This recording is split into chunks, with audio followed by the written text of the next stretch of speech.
नमस्कार. दुसऱ्या पेपरच्या PYQच्या सिरीजमध्ये आपल्या सर्वांचं स्वागत. अध्यापन पद्धतीचे व्हिडिओ करण्याच्या ऐवजी आपण काय करणार आहोत तर जे काही PYQ आहेत, प्रिव्हियस इयर क्वेश्चन्स आहेत, त्या क्वेश्चन पेपर सॉल्व्ह करणार आहोत. आणि हे सॉल्व्ह करता करताच आपण त्याच्याशी रिलेटेड जो भाग आपला झालेला आहे, आपल्या चाइल्ड CDP मध्ये जो झालेला आहे तो भाग त्याच्यामध्ये घेणार आहोत. त्यासोबतच जर काही नवीन कॉन्सेप्ट त्याच्यामध्ये काही आल्यासमोर तर त्याचं आपण डिस्कशन घेणार आहोत. त्यामुळे ते व्हिडिओ थोडेसे काय होणार आहेत, मोठे होणार आहेत. काही हरकत नाही, परंतु 31 आता 17, 18, 20, 21, 22 व्हिडिओ आहे आपला. असे अजून एक 10 व्हिडिओ होतील. म्हणजे 30-32 व्हिडिओ आपलं काय असणार आहे, CTETचं एक परफेक्ट पॅकेज असणार आहे. तर चला 2024च्या दुसऱ्या पेपरच्या चाइल्ड डेवलपमेंट पेडागोजीच्या पेपरला अपन शुरुआत करूँगा. वाइगोटस्की के अनुसार संज्ञानात्मक विकास को सुगम बनाने में शिक्षक की क्या भूमिका है? काय भूमिका आहे बाबा शिक्षकाची शिक्षण सोपं होण्यासाठी? काय करू शकते? तर छात्रों को जानकारी और ज्ञान प्रदान करना हे तर असणार नाहीये, कारण शिक्षक हा ज्ञान देणारा नाहीये. शिक्षक कोण आहे? फॅसिलिटेटर आहे. आणि ज्ञान निर्मिती करण्याची जबाबदारी कोणाची आहे? अर्थातच विद्यार्थ्याची आहे. To guide support and student learning through scaffolding. Scaffolding आलं की हे उत्तर आलं. विद्यार्थ्यांना कशाच्या माध्यमातून? त्यांना सपोर्ट आणि मार्गदर्शनाच्या माध्यमातून स्कॅफोल्ड करायचं, त्याला आधार ढांचा द्यायचा आणि त्याला स्वतःला ज्ञान निर्मिती करण्यासाठी काय करायचं? प्रेरित करायचं. छात्र को जानकारी और ज्ञान प्रदान करणे, विद्यार्थ्यांना माहिती आणि ज्ञान द्यायचं हे त्याचं काम नहीं है. फिर क्या है? सीखने के लिए मार्गदर्शन और समर्थन करना, ये है. जैसे पर्याय क्रमांक 2 आलं. छात्रों को स्वतंत्र रूप से सीखने की अनुमति देना, ये भी नहीं है. छात्रों को जानकारी ज्ञान प्रदान करना तो बिल्कुल नहीं, केवल उन्हीं कार्यों को देना जो विद्यार्थी वर्तमान में स्वतंत्र रूप से कर सकता है, हे ही नहीं है. आता दूसरा प्रश्न पाहूया. तर दूसरा प्रश्न आहे, किशोरावस्था के बारे में निम्नलिखित में से कौन सा कथन सही नहीं है? किशोरावस्थेच्या संदर्भामध्ये. किशोरावस्था एक सामाजिक रचना आहे. बिल्कुल ये सामाजिक रचना ही है, कारण जसा शारीरिक विकास होतो तसा सामाजिक विकास सुद्धा त्याचा होत असतो आणि समाजाला तो कशा पद्धतीने रिॲक्ट करतो हे सगळं किशोरावस्थेवर ठरतं. त्यामुळे किशोरावस्था काय आहे? एक सोशल रचना है, सामाजिक रचना है. किशोरावस्था आमतौर पर यौवन शुरू करने के लिए माना जाता है. एक ऐसी प्रक्रिया है जो यौवन परिपक्वता और पुनरुत्पादन की क्षमता की ओर ले जाती है. बरोबर आहे. पुनरुत्पादन करण्याची जी काही मानवाची क्षमता आहे त्या क्षमता निर्मितीचं काम हे काय होतं? हे ॲडोलेसन्स मध्ये होत असतं. आणि किशोरावस्था काय आहे? तिकडे जाण्याचा पाया आहे, एक मार्ग आहे. किशोरावस्था बचपन और वयस्क का बीच विकासात्मक संक्रमण है, जिसमें शारीरिक, संज्ञानात्मक और मनोसामाजिक परिवर्तन होते हैं. ऑफकोर्स बचपन म्हणजे चाइल्डहुड आणि ॲडोलेसन्स त्याचा काय आहे? हा मधला एक सेतू आहे, एक पूल आहे. त्याच्यामध्ये विकासामध्ये बदल होतात. शारीरिक, संज्ञानात्मक म्हणजे त्याला आपण काय म्हणूया, शारीरिक म्हणजे फिजिकल चेंजेस, संज्ञानात्मक कॉग्निटिव्ह चेंजेस, मनोसामाजिक सायकोसोशल चेंजेस, अशा पद्धतीचे बदल त्याच्यामध्ये होतात. सायकोसोशल आहे, म्हणूनच हा एक सामाजिक रचना सुद्धा आहे. तीनही आहेत आपल्याला शोधायचं नाही, अर्थातच असेल हे चौथं. विभिन्न संस्कृतियों के बच्चे एक समान तरीका से किशोरावस्था में प्रवेश करते हैं और इसे अनुभव करते हैं. वेगवेगळ्या संस्कृतीचे मुलं एकाच प्रकृतीचा अनुभव घेतात आणि एकाच वेळी प्रवेश करतात असं नाही. काळ, परिस्थिती, वातावरण, आहार, अनुवंश व संस्कृती या सगळ्याचा परिणाम त्याच्यावर होत असतो. म्हणजे हे कसं असतं? वेगवेगळं असतं. सुजाता नृत्य प्रतियोगिता में इसलिए उत्सुकता से भाग लेती है क्योंकि वह नकद का प्रथम पुरस्कार जीतने में रुचि रखती है. तिला पैसे पाहिजेत, पैशासाठी भाग घेते. महारत उन्मुख असणार नाही, असफलताचा संबंधच नाही. इंट्रिन्सिक नाही तर एक्सट्रिन्सिक. हे काय आहे? बाहेरची प्रेरणा आहे, त्यामुळे एक्सट्रिन्सिक आहे. इंट्रिन्सिक कधी असतं? तिची इच्छा, तिला क्रमांक मिळवून नाव कमवायचं. नाव कमवण्यापेक्षा तिला स्वतःला समाधान मिळत असेल ते इंट्रिन्सिक असतं. पण हे कसं आहे? तिला पैसा पाहिजे, म्हणजे बाहेरून काहीतरी मिळते म्हणून ती करते. म्हणून हे काय आहे? एक्सट्रिन्सिक मोटिवेशन आहे. त्यानंतर चौथा प्रश्न बघा. विद्यार्थियों शिक्षार्थियों के बीच व्यक्तिगत भिन्नताओं को संबोधित करने के लिए एक शिक्षक को क्या करना चाहिए? मतभेदों को असामान्य और एक प्रकार की कमी के रूप में स्वीकार करना चाहिए? बिल्कुल नहीं। व्यक्तिगत भिन्नताओं को नजर करना है? बिल्कुल नहीं। विभिन्नता को मानव विविधता की प्रत्यक्षता विशेषता के रूप में मानना चाहिए. विविधता ही माणसांमध्ये असूच ते हिला ऍक्सेप्ट केलं पाहिजे. सभी शिक्षार्थियों के एक अनम्य और समान पाठ्यक्रम ये बिल्कुल नहीं है. तो इसका उत्तर हो गया पर्याय क्रमांक 3. जीन पियाजे का मानना था कि ज्ञान है क्या है? पर्यावरण से निष्क्रिय रूप से पारित होने के बाद बच्चों द्वारा निर्मित किया जाता है. ऑब्वियसली ये बच्चों द्वारा निर्मित किया जाता है. फिर देखेंगे आगे, आत्तक क्रियाओं के माध्यम से प्राप्त करने के बजाय जन्मजात दिया हुआ, बिल्कुल जन्मजात नहीं है. अधिक जानकार लोगों के साथ बातचीत से यह सहनिर्मित होता है. सहनिर्मित क्यों होता है भाई? निर्मित ही तो होता है, पूरी तरह से निर्मित होता है. एक हाँ, ये है सहनिर्मित होता है, लेकिन ये मानना किसका है? ये है वाइगोटस्की का, पियाजे का नहीं है. यह दृश्य व्यवहार परिवर्तन में विश्वसनीयता से मापा जा सकता है? बिल्कुल नहीं, इसको दृश्यता से मापा नहीं जा सकता. तो इसका पर्याय क्रमांक 1 हो गया.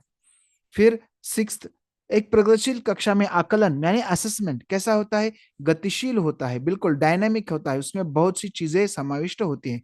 ऑब्जेक्टिव होता है, पर सिर्फ ऑब्जेक्टिव नहीं होता. तो योगात्मक होता है, समेटिव भी होता है, नॉर्मेटिव भी होता है. और सब मिलके कैसा होता है? सब मिलके होता है गतिशील. तो गतिशील होता है. गतिशील मध्ये सगळंच येतं, वस्तुनिष्ठ, समेटिव्ह, नॉर्मेटिव्ह, सगळं असं डायनॅमिक. डायनॅमिकचा अर्थ असा की जशी परिस्थिती असेल त्या परिस्थितीनुसार ते आकलन काय होतं? बदलतं. आकलन म्हणजे अंडरस्टँडिंग नव्हे, आकलन म्हणजे मूल्यांकन, असेसमेंट हे काय होतं? बदलतं.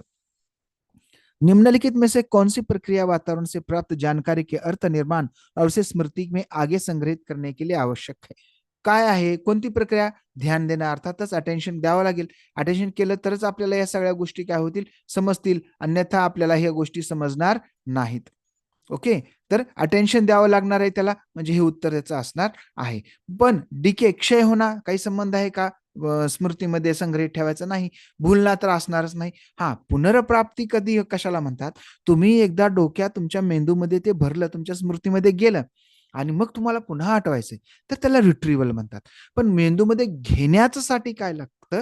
तर त्याला ध्यान द्यावं लागतं. आता 8वा प्रश्न बघा.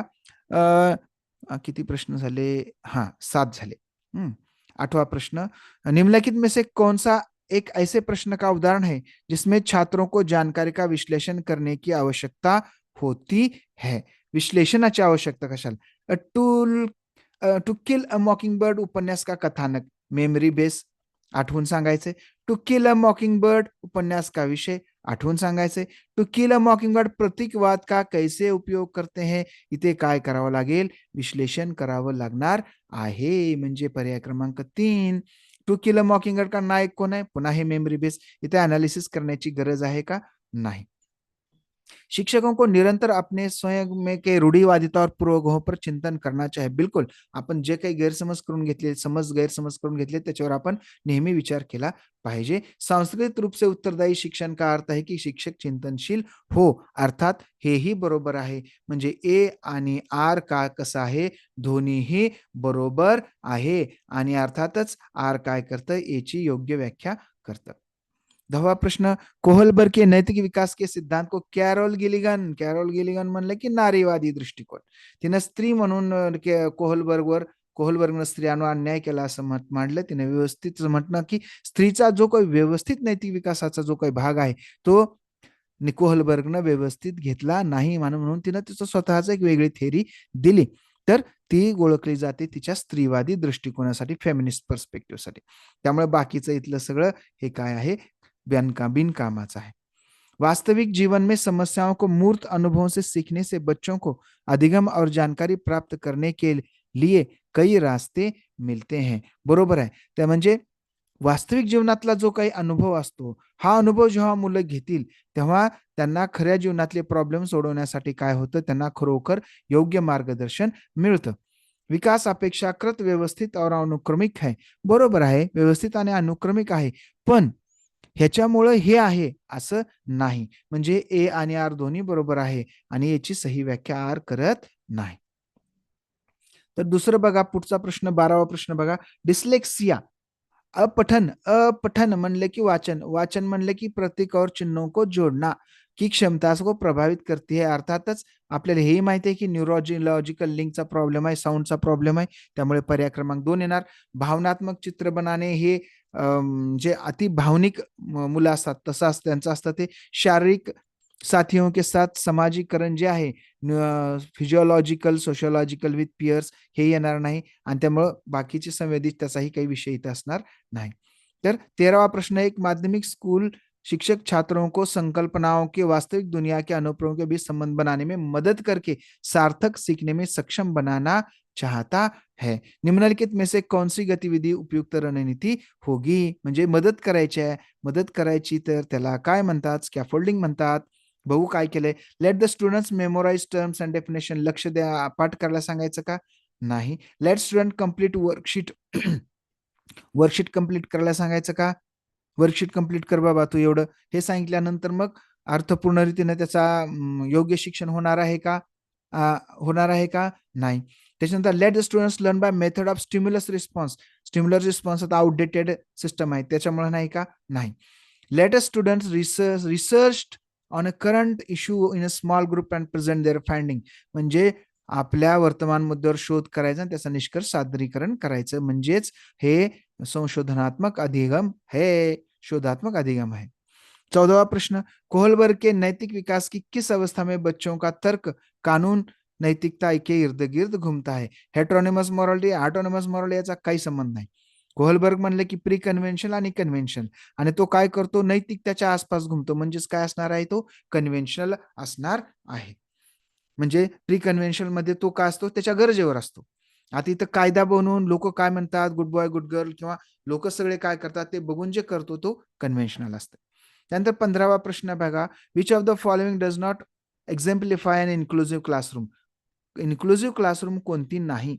विविध दृष्टिकोनों का समावेश आहे, उचित समावेशन का पालन आहे, प्रभेदित निर्देश देना आहे, प्रतिस्पर्धी लोकाचार को प्रोत्साहित करना, हे मात्र इन्क्लुसिव्ह क्लासरूम मध्ये नसतं. कारण तिथं काय करायचं असतं, विद्यार्थ्यांना प्रोत्साहन, प्रेरणा द्यायची असते, एकमेकाच्या मदतीनं शिकायचं, एकमेकासोबत स्पर्धा करायची नाही. वाबळेवाडीच्या शाळेमध्ये बघा, वाबळेवाडी शाळेमध्ये सांगतात सर की तिथं अजिबात स्पर्धा नाही, सगळेजण मिळून काम करतात आणि मिळून काम केल्यामुळे काय होतं, सगळ्यांचीच प्रगती होते. रचनात्मक मूल्यांकन के लिए कार्य की प्रगति को दर्शाते पोर्टफोलियो एक प्रभावी प्रणाली है, अर्थात है. क्यों? क्योंकि वे मूल्यांकन की प्रक्रिया में छात्रों को शामिल करते हैं, बिल्कुल सही है. वे व्यक्तिगत छात्रों की प्रगति के बारे में अंतर्दृष्टि प्रदान करती है, सही है. वे मुख्य रूप से अंतिम उत्पाद की प्रस्तुति पर ध्यान केंद्रित करते हैं, ये बिल्कुल भी नहीं है. वे छात्र, क्योंकि अंतिम फायनल आउटकम नाही पाहिजे. पोर्टफोलिओ काय करतात, त्याचा रचनात्मक मूल्यांकन, प्रोग्रेसिव्ह पोर्टफोलिओ काय करतो, त्याला प्रगती करायला मदत करते, त्यामुळं फायनल आउटकमवर ते लक्ष देत नाही. त्याच्यानंतर वे छात्र अधिगम के ठोस सबूत पेश करते हैं. ठोस सबूत देतात का, तर हो, कारण पोर्टफोलिओमध्ये त्याचे काय असतात, पुरावे लावलेले असतात. मग काय असणार आहे ह्याचा पर्याय क्रमांक ए, बी आणि डी, हे पर्याय क्रमांक 4 असणार आहे. त्याच्यानंतर 17वा प्रश्न बघा, निम्नलिखित में से कौन सा महारत लक्ष्य अभिनिवेश का वर्णन करता है. महारत लक्ष्य अभिविन्यास म्हणजेच काय आहे, तर मास्टरी गोल ओरिएंटेशन आहे. मास्टरी गोल ओरिएंटेशन कोणता आहे बघा, दूसरों के साथ प्रतिस्पर्धा करने के लिए नहीं, किसी कार्य के लिए अपना कौशल्य सुधारने पर ध्यान देना, यालाच मास्टरी गोल ओरिएंटेशन म्हणतात. बाहरी पुरस्कार नाही, अपमान के डर से असफलता सजा, बिलकुल नाही, हे तीनही नाही. ते आपल्या स्वतःच्या कौशल्याच्या विकसनासाठी मास्टरी गोल ओरिएंटेशन असतं. बरोबर आहे. त्यानंतर त्यानंतर प्रश्न 18 बघा, निम्नलिखित में से कौन प्रगतिशील शिक्षा में शिक्षक की भूमिका का अच्छा वर्णन करता है. शिक्षक ज्ञान और प्राथमिक स्रोत है, शिक्षक बिल्कुल नहीं है. शिक्षक बच्चों को प्रयोग करने की सामग्री प्रदान करता है, आवश्यकता पड़ने पर अवलंबन प्रदान करता है, इट प्रोव्हाइड्स स्कॅफोल्डिंग. बरोबर आहे. हा, मग तेच प्रोग्रेसिव्ह एज्युकेशनचं वैशिष्ट्य आहे. ज्ञान का अधिकार स्त्रोत आहे, पण प्राथमिक स्त्रोत तोच आहे असं नाही. शिक्षक पाठ्यचर्या मानकों का कडाई, बिल्कुल नाही. शिक्षक स्वतंत्र सीखने देता है, सीखने में हस्तक्षेप, एवढं पण स्वातंत्र्य द्यायचं नाही की त्याला शिकताच येणार नाही, तेही काही कामाचं नाही. त्याला स्कॅफोल्डिंग केलं पाहिजे, त्याला मदत केली पाहिजे. 19वां प्रश्न, जीन पियाजे के अनुसार चिन्हों का प्रयोग करने की क्षमता, जैसे कि अक्षर एक्स को अज्ञात अंक के लिए मानने की क्षमता, डैश डैश के दौरान विकसित होती है और विद्यार्थियों को डैश डैश सीखने में सक्षम बनाती है. विद्यार्थ्यांना काय शिकायचं, एक्स आणि वाय चा वापर करून काय शिकायचं, बीजगणित और गणना. म्हणजे हे तर असेल, नाही तर हे तर असेल. बरोबर आहे. बीजगणित आणि गणना ह्या दोन्हीपैकीच काय असणार आहे, कोणचं तरी एक असणार आहे. आता मूर्त संक्रियात्मक अवस्था म्हणजेच कॉन्क्रीट. कॉन्क्रीट मधील का फॉर्म्युला ऑपरेशनल. कॉन्क्रीटच्या पुढची अवस्था आहे फॉर्म्युला ऑपरेशनल. त्याच्यामुळे काय येईल, पर्याय क्रमांक 3 येईल. त्यानंतर 21वां प्रश्न आहे, आलोक निम्नलिखित व्यवहार दिखाता है पढ़ते समय, सिर को अजीब स्थिति में पकड़ना, आंख को बार बार मुनना, डोळे मिचकावते, रगड़ना, डोळे चोळते, डोळ्याला लाली, अक्षर पहचान से भ्रमित होना, अक्षरावरून असं तर विचित्र होते, ये किसके संभावित लक्षण हो सकते हैं. कुणाचे हे लक्षण असू शकतात.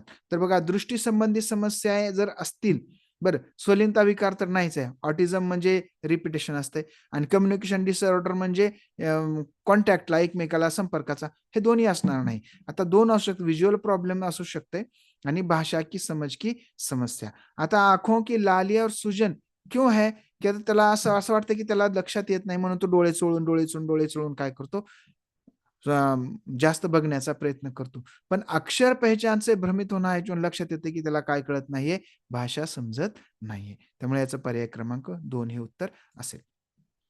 नंतर 22वां प्रश्न, एक समावेशी कक्षा में सीखने के लक्ष्यों, शैक्षणिक रणनीतियों के साथ साथ आकलन में अनुकूलन किया जाना चाहिए. शिकण्याचे लक्षण, शिक्षण रणनीती, आकलन म्हणजे असेसमेंट, या सगळ्यांमध्ये अनुकूलन म्हणजे काय केलं, अडॅप्टेशन करावं लागेल. कुणी, शिक्षकांना करावं लागेल. समावेशन का दर्शन शैक्षणिक माध्यम से व्यक्ति मतभेदों को समाप्त करने की वकालत करता है. नाही, समाज शिक्षण मतभेद समाप्त करण्याची वकालत करत नाही. म्हणजे ए बरोबर आहे, पण आर कसा आहे, चुकीचा आहे. कारण असण्याचा विषयच नाही, तर ए बरोबर आहे आणि आर कसा आहे, चुकीचा आहे. कारण मतभेद समाप्त करायचे नाहीत, तर मतभेदातून मार्ग काढायचा आहे आणि मार्ग काढून त्यांचं शिक्षण पूर्ण करायचं आहे.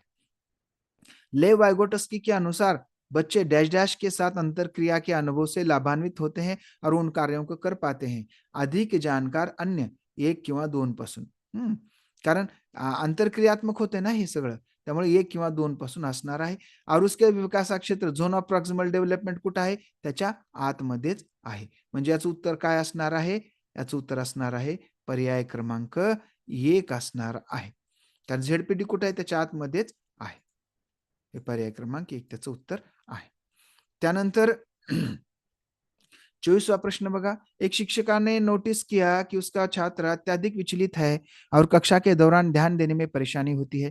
निम्नलिखित में से कौन सी रणनीति छात्र को केंद्रित करने में मदद करेगी. छात्र को कक्षा में बार बार करने के कार्य देना, काम दिल्यामुळे लक्ष देईल का, नाही. छात्र को सख्ती से अवधान बढ़ाने को ना, ये तो बिल्कुल भी नहीं है. माता पिता को बुलाकर अनुशासन कार्रवाई करना, बिल्कुल भी नहीं है. तो क्या है, स्वनियमन और स्वयं प्रबंधन के लिए छात्र को टाइमर देना. तो त्यालाच वेळ द्यायचा आणि बघा, तुला 10 मिनिटाचा वेळ आहे. 10 मिनिटात तुझा हा जो प्रॉब्लेम आहे, तू काय कर, त्याच्यावर थोडासा विचार कर आणि मग तू काय कर, लक्ष दे. असा वेळ देऊन हळूहळू त्याला काय करू शकतो, लक्ष त्याचं केंद्रित केलं जाऊ शकतं. त्याचा पर्याय क्रमांक 3.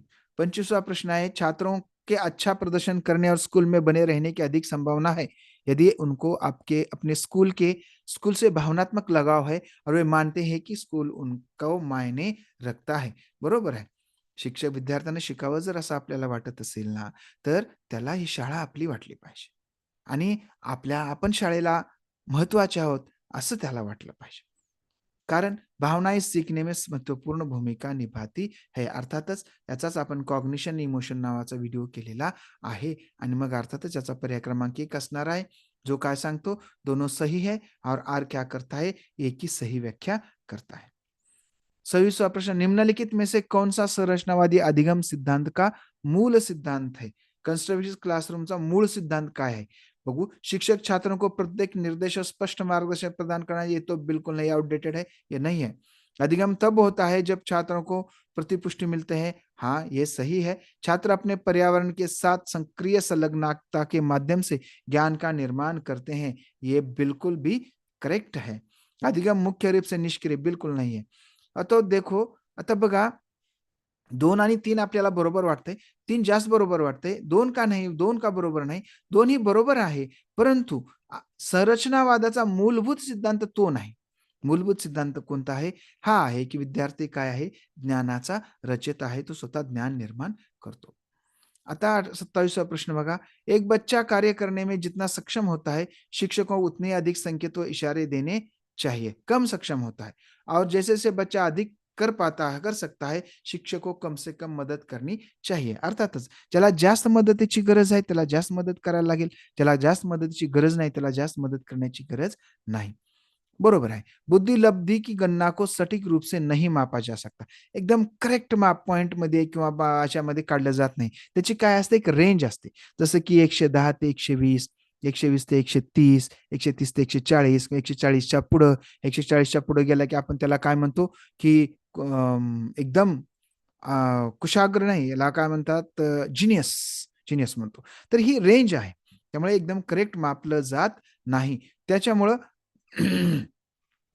त्याच्यामुळे याच्यासाठी काय करायला पाहिजे? शिक्षकाने काय केलं पाहिजे? योग्य वेळी मदत केली पाहिजे. पण पण एचा आणि आरचा रिलेशन लावायचा जर प्रयत्न केला, ए आणि आर दोन्ही बरोबर आहे. परंतु आर हे काय त्याचं कारण नाही. याचं कारण काय आहे? वेगळं आहे. याचं कारण काही अध्ययनामध्ये माग आहेत म्हणून आहे. मग हे बुद्धिमत्ता मोजता येत नाही म्हणून हे केलं जाते का? अर्थातच नाही. त्यानंतर 28वां प्रश्न, निम्नलिखित में से कौन-सा सामाजिक प्रक्रिया की विशेषताएँ हैं? ये रेखीय प्रक्रिया आहे का? अहो नाही, रेखीय प्रक्रिया नाही. It's not linear process, complex process. हो, ही कॉम्प्लेक्स प्रक्रिया आहे. मल्टी डायमेन्शनल आहे. तिला अनेक अनेक आयाम आहेत. It takes place uniquely in different cultures. Of course सर्व वेगवेगळ्या संस्कृतीमध्ये ही काय होते? युनिकली काम करते. म्हणजे बघा, भारतीय लोक असतील, अमेरिकन असतील, आफ्रिकन असतील, सगळ्यांचे त्यांच्या व्हॅल्यू, त्यांची बिलीफ सिस्टम आहे. आणि ती बिलीफ सिस्टम ही एका सिस्टमॅटिक पद्धतीनं ते काय करतात, पुढच्या पिढ्यांमध्ये किंवा मुलांमध्ये संक्रमित करतात. अगदी सहजपणे संक्रमित होते, कळत-नकळत. पण हा जो संक्रमित होण्याचा पॅटर्न आहे, हा सगळीकडे सारखाच आहे. म्हणजे सगळीकडेच हे मूल्य संक्रमित होतात. काहीमध्ये होतात, काहीमध्ये होत नाहीत असं नाही. सगळीकडे सारखं होतात. त्यामुळं this is it takes place uniquely एकाच प्रकारे भरतात, सगळीकडे सारख्या प्रकारे होते. मल्टी डायमेन्शनल आहे. फक्त एकच आहे का? शिक्षण आहे, धर्म आहे, अर्थ आहे, शास्त्र आहे. अनेक प्रकार आहे. कॉम्प्लेक्स अगदी ही जटिल प्रक्रिया आहे सोशलायझेशनची. त्याचा व्हिडिओ आपण केलेला आहे. म्हणजे बी, सी आणि डी म्हणजे पर्याय क्रमांक 3 काय असणार आहे? याचं उत्तर असणार आहे. आणि मग आता 29 मध्ये काय?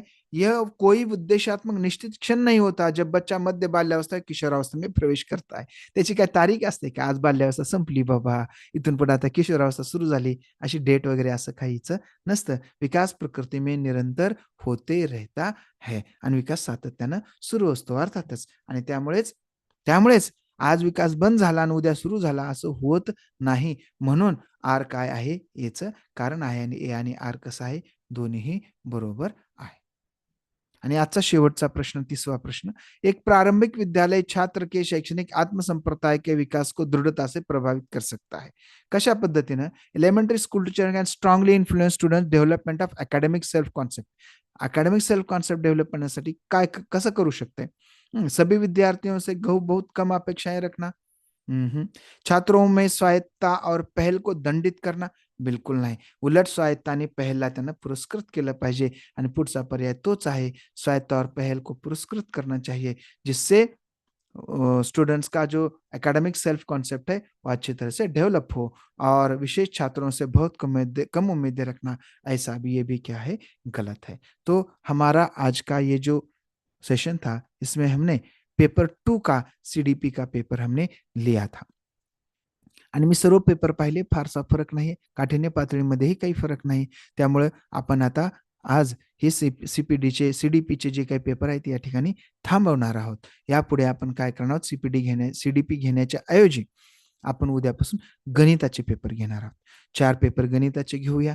नंतर 4 पेपर सामाजिक शास्त्राचे घेऊया पहिल्या पेपरचे आणि मग पुन्हा 4 पेपर मराठीचे घेऊ, 4 पेपर हिंदीचे घेऊ. अशा पद्धतीने एक 10-12 पेपर आपण घेऊया आणि जर शक्य झालं तर सामाजिक शास्त्राचे पण पेपर 2च्या काही पेपर आपण घेण्याचा प्रयत्न करूया. अशा पद्धतीने आपला परफेक्ट कॉम्बो तयार होईल. ज्या आधारे काय होतील? विद्यार्थी चांगल्या पद्धतीनं शिकतील. शिक्षक चांगल्या पद्धतीनं या सी-टी-ई-टीच्या परीक्षेला सामोरं जातील आणि जास्तीत जास्त शिक्षक, विद्यार्थी सी-टी-ई-टी ॲस्पिरंट्स जे आहेत त्यांचा चांगला रिझल्ट त्यांना मिळेल. ओके, तर तुम्हाला शुभेच्छा. भेटूया उद्या संध्याकाळी 8:15 वाजता. Good night. गणिताच्या पेपरमध्ये.